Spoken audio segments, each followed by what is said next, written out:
We're going to talk about peace in the midst of real problems. We have real problems right now as I'm talking. War is breaking out in the Ukraine.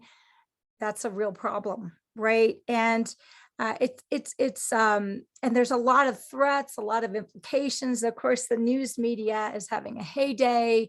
We could get apocalyptic in our own minds if we let ourselves do that. And actually, if we were getting apocalyptic, it would be really good because the apocalypse is the unveiling of Christ, just so you know, is the book of Revelation. So it's called the unveiling or revealing. So that would actually be a good thing. But I'm using it in terms of the kind of pulp culture thing, end of times, all of that. There's a shaking, and it's scary. It is scary. People really are getting killed. It is, it's not like danger. It's just all in your mind. No, it's just very real danger. And, we have to have mindsets and strategies and the ability to cope and understand and transcend in the midst of very real problems, because we have very real problems. We had very real problems before COVID. We had very real problems before massive inflation and pick a card, any card, right? Collectively and individually. And so there's got to be a strategy. There's got to be a way out. Otherwise, honestly, Jesus is irrelevant, and he's the most relevant, and we get to partake of that. So Jesus himself was very clear-eyed about it. He didn't make any bones about it. John 16:33, New American Standard. He said, "These things I've spoken to you, that in me you may have peace. In the world you will have tribulation, but take courage, I have overcome the world." So the word tribulation is a big word. The tribulum was the stone that crushed the wheat. And so he's saying, in this world, you will be crushed. Okay. Does anybody feel the crushing? Does anybody feel the heaviness? Does anybody feel the weightiness? This is not ha ha ha. This is a big deal. The nuances, it's from the word thalipsis. Nuances include a pressing, pressure, oppression, affliction, anguish, distress, straits. Okay, so this is it. Some of us, including myself, were very naive when we first became a believer, however you want to word that. And we thought, man, if we could just get our faith lined up, it's going to be smooth. Well, ding to ding ding, that is not the promise. We're actually promised that stuff is going to happen. The stuff is going to hit the fan. It's going to splatter all over the room. It's going to splatter on you. It's just going to be messy. It's going to be ugly. It's going to be stinky. In that, he has overcome the world. And, Christ, the word made flesh, God made flesh, is very much touched by the feelings of our infirmities, right? That's Hebrews 14:15. He is there to meet you in your darkness, in your pain, in your crushing, in your affliction, in your straits, in your depression, in your despondency, in your hopelessness. Pick a card, any card. That's exactly what he did. If Jesus Christ rose from the dead, he rose from the depths of hell. That's deeper than your felt hell. But hell is the thing. And so this is God's got to be deeper with that to speak to it. Otherwise, we're just, I don't know what we're doing. We're just playing around, right? But I love this. Okay, let's go back to this verse. John 16:33. I love what it's sandwiched. So you have tribulation. That's like, yeah, that's a heavy duty, crushing word. But then it's sandwiched between These things I've spoken to you, that in me you may have peace. So the disciples here talk about a tribulation.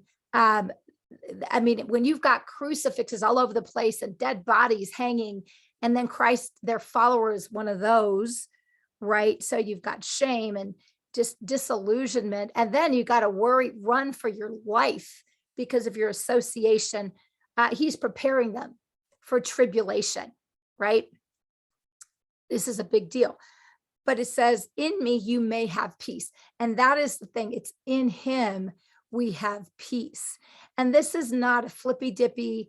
This is a very deep and very deep on one hand, because it goes to the depths below the hell that you're experiencing. And it's very solid. And then it's very transcendent at the same time, right? So in me, you may have peace. So this is an invitation. You know what? If you may have peace, that means there is a way to get there from here. Whatever your health crisis, your marriage crisis, your kid crisis, your emotional crisis, your financial crisis, pick a card, any card. In me, you may have peace. So that's one part of the sandwich. The second part of the sandwich is, take courage, I have overcome the world. So you can take courage. We need courage. We need, it's like encouragement, right? Oh my God, this is bad. And then this is so bad. And this is so much worse. We need to be encouraged, right? Infused with courage, because he is overcome. So because he is overcome, you can overcome. Okay, so let's unpack this a little more here. So, you know, I was talking to the Lord, obviously, about this issue, oh my God, we're in war. You know, it's just a big deal, and then it just looks worse, and then the ramifications can be worse, and we can just go all sorts of places. And I just heard the Lord say, peace in the midst. So that's what he was ministering to me, wanted to minister to me. And then, yay, I get to minister to you. So we get peace in the midst of hell on earth. Listen, if you're getting rockets and people are dying and all that kind of stuff, it is hell in the midst. But I guarantee you there's some hell going on in your life. And you get to have peace in the midst as part of your transcendent victory. So he took me to Mark 4, and that's where I'm going to take you. And we're going to be reading all of these in the Passion Translation. If you go to verse 37, okay, so this is what's hitting. Jesus had just said to the disciples, let's go to the other side. They're going to go over to the Gadarenes, right, where this demoniac with a like thousands of demons, however you want to say that, either literally or allegorically, it's like, you know, whatever it is, this is pertinent. So they were getting ready to go there. So there was a bunch of mess, okay, coming. And these are seasoned fishermen, many of them, not all of them. And it says, suddenly, as they were crossing the lake, a ferocious storm arose with violent winds and waves that were crashing into the boat until it was nearly swamped.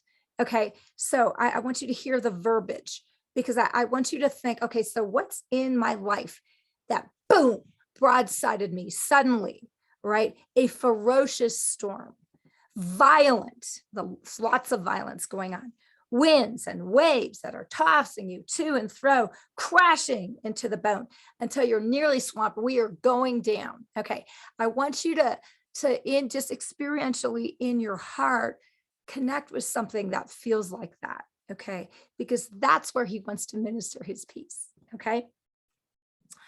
Brian Simmons comments, the gale of the wind and ferocious tempest was demonic in nature. As Jesus was about to confront a powerful principality, we just spoke on that. But I love this. It says, Jesus would not have rebuked the storm if it was from God. So guess what? That crap you're dealing with, it's not from God, but he will use it to conform you, upgrade you, and help you transcend. The devil, whoever you say that is, allegorical, literal, knew that if Jesus crossed to the other side, he would cast out the demon horde that had long terrorized the entire region. So there's demonic crap wherever you source it, however you define it, okay, terrorizing humanity. There are areas in your life that are can be terrorized. And I hear this all the time. Maybe there's nothing even going on, but people are having panic attacks. They're depressed. They're tormented. They're condemned. Pick a card, any card. Okay. So I love this. This was Jesus's posture in Mark 4:38. This is great. Jesus was calmly sleeping in the stern, resting on a cushion. So here's Jesus. His words in that are calmly sleeping and resting. Okay, everyone else running around with chickens with their head cut off, right? Like their hair's on fire. And the disciples' reaction, they are freaking out. Okay, let me just ask you, are there areas in your life where the freak out, you're just having to really work through freak out, or you're just freaking out, or someone is freaking out? I'm telling you, humanity is freaking out, right? They shook him awake. Teacher, don't you even care that we are all about to die? Sorry, did I scare anybody? But I want us to really resonate with that. It's like, oh my God, we're going to die. We got the cancer diagnosis. We've got shells going off. The economy, I'm about ready to be thrown out of my apartment, my house. Pick a card, any card, right? In their minds, Jesus clearly needed to be appraised of the critical danger. It's like, you're not getting it, right? And then comes the accusation in the area of critical danger, in the area of bad to worse, in the area of I can't handle it anymore. Okay, comes the accusation. Don't you even care? Now, let's just be honest. I know we're all good little Christians. Okay, you are. You're good. You're not little. And I hope you're a follower of Christ in however you identify yourself. Okay. But in that, I mean, how many of you are like, you've been hurt for so long. The answer's taking so long in coming. You think it's as bad as it could possibly be, and it keeps on getting worse. And then they're dogpiled with one thing, and you're saying, God, don't you even care? You must not care. You let this happen. You let my child be raped. You let my business of 30 years just be smashed to smithereens. And pick a card, any card, right? And so don't you even care? Because it doesn't feel like he cares, because it doesn't feel like he's there, or if he's there, he's not doing anything, right? Okay, so this is freak out mode. And if you think of you're in that kind of thing, man, you are bewildered, you are perplexed, your palms are sweaty, you've got that sick feeling in your stomach, you're panicking, your breath, this is life and death. Okay. So in that place, and however you're tracking with that, let's just get some help. Yay. Okay. Mark 4:39. This is for B, second part of the verse through 40. It continues. This is Jesus's response. Fully awake. Okay, I just have to pause there for a second. In the midst of your calamity, in the midst of your tribulation, in the midst of your just freak out, in the midst of all hell is breaking loose, okay, God is fully awake. And just reminding you, because sometimes it feels like, wake up, Jesus, right? Okay. Like, probably knows better than we do. And then he rebuked the storm and shouted to the sea. Okay, so yay. He's doing something. He's doing something in the circumstance. Hush, be still. All at once, the wind stopped howling and the water became perfectly calm. Okay, let me just point out something to you. Well, there's a couple things, but let me just continue. How's that? The water became perfectly calm because Jesus inside was perfectly calm. You see, he was relating with his Father. And there was the commandment. I only do what I see the Father doing, right? So there was the commandment. We're going to the other side. Let's go to the other side. So there is a commandment to go to the other side. God's not going to send you to the other side so you can drown in the midst. Okay. It may be rocky, it may be bumpy, but you're not going to drown. And so he was tracking with his father, the perfect calmness on the inside of tracking with his father. Well, he's the Prince of Peace, but that's, he's the express image of the Father, right? That kingdom of peace, that fruit of his union with his spirit. You have to understand, God travels in a pack, right? Comes up from the inside and overmasters whatever is rebellious against that perfect calm. Hush, be still. I have a hard time actually saying hush, be still. That just doesn't sound like hush. I think whatever. It's okay. But here's the wind howling, okay? And you're hushing it. I love the footnotes. It says in the Aramaic, oh, this is good. You ready? Jesus spoke, it is peace, submit to the will of God, right? Submit to the will of God. The will of God is peace. We're getting on the other side. You will submit. You will bow to the God of peace. Okay. Happily, Jesus spoke to it, and there was perfect calm. Okay, then, okay, so the circumstances will be taken care of. Let me just ask you something. What have you gotten through already that should have flat out taken you out? Just taken you out. You should be dead. You should be insane. You should be a crack addict. You should be postal. You should be in a mental institution. You should be on the streets. What should have taken you out? But like, I'm here. Let me just remind you, the same God that got you through that will get you through whatever you were getting through. Okay. Yes. Okay. So Jesus, anyway, verse 40, he turns to the crux of the problem. I love it. This is so good. Like Jesus, he's like so kind and sweet and tender. And then he calls us out on our crap. I love it. So perfect. Okay. Then he turned to his disciples. So he just spoke to the winds and waves. You will obey. Okay. Now he's turning to his disciples and said to them, why are you so afraid? Haven't you learned to trust yet? How many of you, I know you guys know these verses, okay? If you've been a believer for any period of time in the Bible.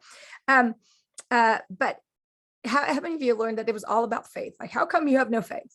Okay, I'm not sure I'd be having faith there, to be quite frank with you. I don't know. It just, but he goes to the crux, because we make it about faith and we make it about belief. And that's not necessarily wrong, but there's a deeper guttural issue in our relationship with God. And that is, do we trust God? And let me just help you. Be honest. You can't get ministry for stuff that you're like, I'm good. No, you're really not. We got to go to the places where we have crap. We got to go to the places where we're not performing like a Christian, we're not doing well. We are not the poster child. Okay. Okay. We all have places. We're all growing in our trust. We've had a lifetime of crap. I mean, if you haven't had crap in your life, well, come find me, because I think you're the one human exception. Okay. Crap, right? Of one, and let's not sugarcoat it. One of the things I get irritated at is when I'm asking people how they're doing and they're like, I'm blessed. Well, yeah, you are. Okay. But quit confessing and tell me how you really are. Now, if you're actually rejoicing in a blessing, it's like, yeah, let's rejoice. But a lot of times people just put up face like, I'm not interested in your mask. I'm actually interested in you. Okay. Now, I'm not interested. I mean, this is a casual conversation. This is not the time to break I mean, if it is the time to break down, then maybe it is. But like to, you know what I mean? So, we have to be kind of socially appropriate because I'm not really here to handle all these problems. But if you're struggling, I really care. I'm not just asking you because I want you. Here's my mask. Okay.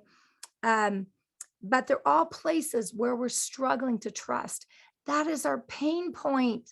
That is our pain point. When humanity fell, you know what? They lost their trust of this one. Suddenly, the one who was everything, who was a source of all good, a source of all pleasure, source of all safety, source of all life. Like there was no hint of death. There was nothing. Now I'm hiding from him. I'm ashamed. I'm fearful, and I don't trust him anymore. Right? Now I see him through the lens of distrust, and we've gotten from bad to worse, right? So it's this thing where it's about faith, and it's not even greater than belief, because all those things can be really mental, can be really performance based, but trusting is not a performance. That's like a guttural heart issue, right? Um, and so trust is simply about relationship. When I know you and you've shown me a track record of, yeah, I've shared this vulnerable place here. And yeah, you're trustworthy. You didn't gossip. I've shared this vulnerable, my underbelly, my vulnerable underbelly. And you were like, yeah, I'll protect you when you've helped me in my pain. When I've shared something that I'm really struggling with, that I'm really feeling condemned about or shame about, and you've been like, oh, honey, that's, let me just help you with that, right? Instead of shaming me or condemning me.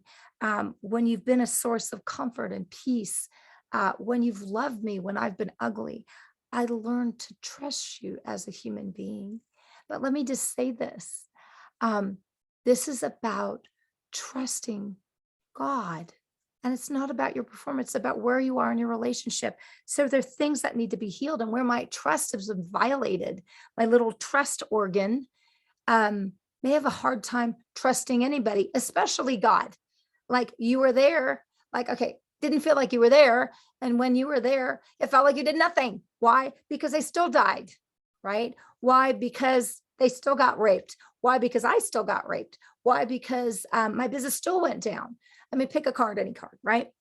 Um, and so this is not about being condemned that you're not trusting. It's saying, this is your felt need and you need help to trust. Okay. And that's what God does to humanity.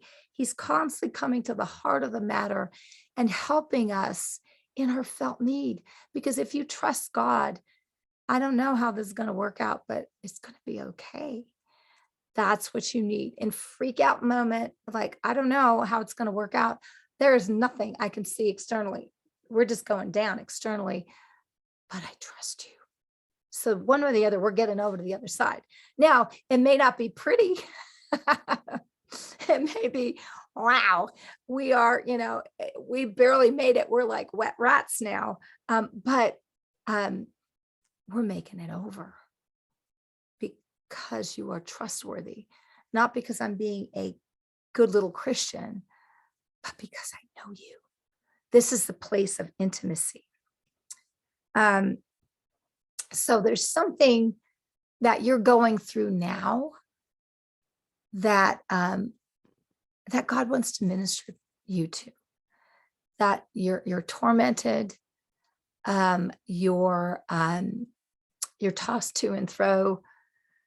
Maybe you're just flat on your back. Maybe I can't take one more thing. There's something, or there's maybe a long-standing thing, and you look good, you smell good, you're whatever, but this one area is just a continual source of pain. Um, and God wants to help you um, in this place of not trusting. So I'm going to have you close your eyes. If you're driving, please don't close your eyes. Okay. But let me pray over you, Jesus. In the place where this is about trusting you, this is about heart to heart. Take your son and daughter to a place, a pain point in their life that needs ministry, that you want to minister, um, where they're having tribulation, and you want to show them that in you they can have peace, and in you they can overcome. Okay, because you overcame. And so just connect with that. Allow your heart to do that. This is a heart issue. It's not a brain issue. It's a heart issue. Okay. Um, so Papa Jesus, Holy Spirit, in the place where that pain point is being allowed to surface, it's a safe place to surface. It's coming up to be ministered to. Jesus, show your son, show your daughter where you were, even if it's just a sense of your presence. Just let him minister that to you. You know, some of you see pictures, some of you hear something internally, some of you it's just a knowing in your knower, some of you it's an emotional heart to heart, some of you it's a God thought. So poof, right? That carries a weight that it wouldn't have carried otherwise, right? Um, uh, let that come up, okay?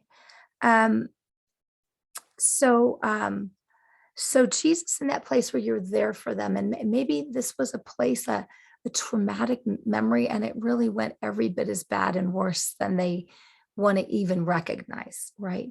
In that place where you're there, is there anything you want them to know and to see what he shows you? She sees what he shows you. If the issue is, I can't see you there at all, okay. We're all blind some places, okay? That's our problem as humanity, no condemnation. For those of you who I can't see you at all, Jesus, minister presence, minister you. You are everywhere. Even if I make my bed in the midst of hell, even you are there. For those of you who have already tracked with that, what do you want them to know in the place of their pain? The place of their, I can't see anything. Um, there's no solution. I'm in a hard spot in a rock and I'm being crushed in between. What do you want them to know? And let him just take some time with that. Okay. Thank you, Jesus. Now, this is a really good question as you're lingering there. As you're lingering there. Jesus, the one in you, they can have peace, that in you they can be encouraged, they can cheer up if they're depressed, they can have life and courage infused in them because you've overcome. What are you for your son and daughter now that you may not have had access to be back then? What are you for your son and daughter now? I'm just going to pray. Papa Jesus, Holy Spirit, I just thank you that you're continually leading us into the knowledge of you. That in you we live and move and have our being. That as we're remaining in you, we bear much fruit. And that fruit is such peace. That they can have peace. Even where you don't have the answers, you can have peace as he works out the answer in that. You know, if these are places of real trauma, you probably need to go back many times. If you need professional help, oh my God, just go get it. What are you waiting for? Quit waiting. You've got the rest of your life to enjoy the fruits of the work that you do to shore up the trauma, the pain, I just can't get over this. God doesn't want you to limp through life. He wants you to deal with sources of pain so you can just be free. You may know the truth, but if it's not in your heart, if it's not in your subconscious, you are not free. You are in bondage. And this is not life more abundant to the full till it overflows. And sometimes you and Jesus aren't going to, just by yourself, it's not going to cut it. You're always going to need him. But sometimes you need Jesus through someone else or multiple other people. That's why we listen to teachings. Isn't that right? And everything else. Get that. Jesus, what are you now that maybe you couldn't be in the past? Let the Lord minister. That is a good, good question. That God is something now that maybe you couldn't track with earlier. You've been growing. You have some traction with him. If you've been walking with Christ, you have some traction with him. And then he wants to upgrade you with who he is in the midst of your freak out. There is peace in the midst of hell. If I make my bed in the midst of hell, even you are there. He's there. And he's there to transform that hellish experience, because what is hell with Jesus present? Is absolutely nothing, right? Right? Awesome. Anyway, I hope this has been a blessing for you today. Share this with someone. I know people are freaking out about the war. They're freaking out about a lot of things. And you know what? We can have peace. And you can be that for someone else, but you need to be that with Jesus for yourself first, and out of that abundance, minister. Anyway, I love you guys. Thanks for listening.